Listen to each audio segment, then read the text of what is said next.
लोक जागर इंडिया। यही आने वाला कल है, यही मेरे देश का कल है। एक नया इतिहास लिखेंगे। नमस्कार, मी संयुक्ता देशमुख थेट दिल्लीवरून लोकजागर इंडियासाठी। गाझियाबादचे रहिवासी महामंडलेश्वर यती नरसिंहानंद यांच्या वक्तव्यामुळे उत्तर प्रदेशमध्ये मोठी खळबळ उडाली आहे। काल रात्री त्यांनी एक व्हिडिओ संदेश जारी केला आणि त्या वक्तव्यानंतर त्यांच्या विरोधात गुन्हा दाखल करण्यात आलाय। त्यांनी महात्मा गांधी यांच्याविषयी अशा काही शब्दांचा वापर केला जो मी इथे सांगू शकत नाही, पण त्याशिवाय त्यांनी योगी आदित्यनाथ यांच्या विरोधात थेट मोर्चा उघडल्याचे दिसत आहे।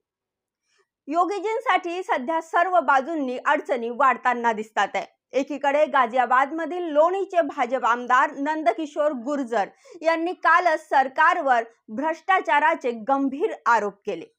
आज सकाळी वर्तमानपत्रांमध्ये त्यांचे वक्तव्य ठळकपणे झळकले आहे। त्यांनी स्पष्टपणे म्हटले की हे सरकार आतापर्यंतचे सर्वात भ्रष्ट सरकार आहे। दुसरीकडे योगी आदित्यनाथ म्हणतात आहेत की उत्तर प्रदेशचे रामराज्य आले आहे उत्तर प्रदेशमध्ये, मात्र त्यांच्या स्वतःच्या पक्षातील आमदार सरकारवर भ्रष्टाचाराचे आरोप करतात। BBC साठी अनेक वर्ष काम केलेले वरिष्ठ पत्रकार समीर आत्मज मिश्रा यांनी यावर ट्वीट करत उपहासात्मक एक भाष्य केलं आहे। त्यांनी लिहिले आहे की योगीजी म्हणतात आहे की राज्यात उत्सव सुरू आहे, तर त्यांच्या स्वतःच्या आमदारांचे म्हणणे आहे की रोम जळत आहे आणि नीरो बासरी वाजवत आहे। हीच खरी दुविधा आहे, कोणावर विश्वास ठेवायचा कळतच नाही। किशोर गुर्जर हे आधीपासून सरकारवर नाराज होते, पण आता त्यांनी सरकार विरोधात खुले बंड पुकारल्यासारखे वाटते आहे। त्यांनी लोणीमध्ये रामकथेचे आयोजन केले होते, त्यासाठी 2 दिवसांपूर्वी काढण्यात आलेल्या शोभायात्रेला पोलिसांची परवानगी न घेतल्यामुळे रोखले गेले आणि त्यामुळे वाद निर्माण झाला, धक्काबुक्की झाली। या झटापटीत नंदकिशोर गुर्जर यांचा कुर्ता फाटेपर्यंतची परिस्थिती निर्माण झाली आणि त्यामुळे ते अधिकच संतापले। त्यांनी सरकारवर थेट आरोप करायला सुरुवात केला। आता या घटनेनंतर महामंडलेश्वर यती नरसिंहानंद यांनीही यात उडी घेतली आणि योगी सरकारला थेट आव्हान दिले। त्यांनी म्हटले की हे जर हिंदूंचे सरकार असते तर हिंदूंच्या धार्मिक शोभायात्रा रोखल्या गेल्या नसत्या, तसेच नंदकिशोर गुर्जर हे खरे हिंदू शेर आहेत असे म्हणत त्यांनी योगी आदित्यनाथ यांच्या नेतृत्वावरच प्रश्नचिन्ह उपस्थित केले। यती नरसिंहानंद यांनी आंदोलनाचा इशाराही दिलेला आहे।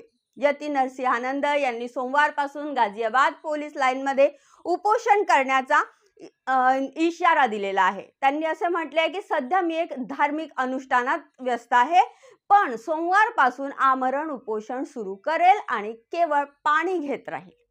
जोपर्यंत गाझियाबादचे पोलीस कमिशनर यांची बदली केली जात नाही तोपर्यंत मी हे उपोषण सोडणार नाही।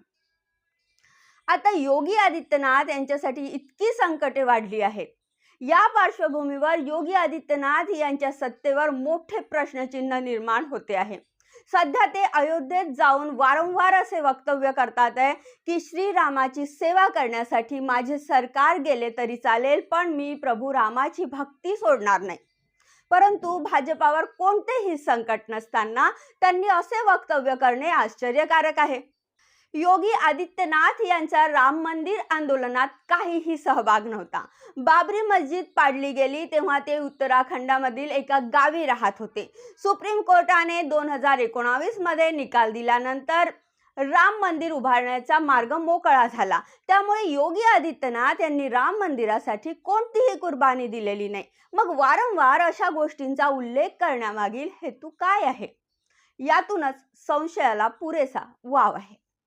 भाजपमधील अंतर्गत कलह देखील वाढलेला आहे। भाजपा एका मोठा हिंदुत्ववादी चेहरा म्हणून नंदकिशोर गुर्जर समोर येत आहे, त्यामुळे योगी आदित्यनाथ यांच्या हिंदुत्ववादी नेतृत्वाला थेट आव्हान दिले जाते। भाजपच्या अंतर्गत हे कोणते राजकारण सुरू आहे?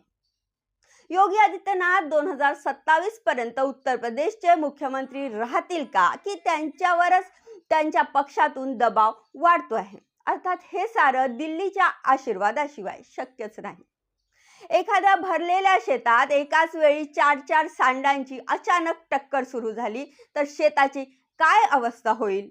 तशीच अवस्था उत्तर प्रदेशच्या वाट्याला सध्या आलेली आहे. बघूया या उत्तर प्रदेशमध्ये रामायण सुरू आहे की महाभारत सुरू आहे की भाजपाच्या पानिपताची सुरुवात उत्तर प्रदेशातूनच होणार आहे ते. हे पाहणे आता मोठे मनोरंजक ठरणार आहे. तुमची प्रतिक्रिया नक्की कळवा. पाहत रहा लोकजागर इंडिया. लाईक करा, शेअर करा, सबस्क्राईब करा. मी संयुक्ता देशमुख थेट दिल्लीवरून. धन्यवाद. आने वाला कल है यही मेरे देश का कल है. एक नया इतिहास लिखेंगे.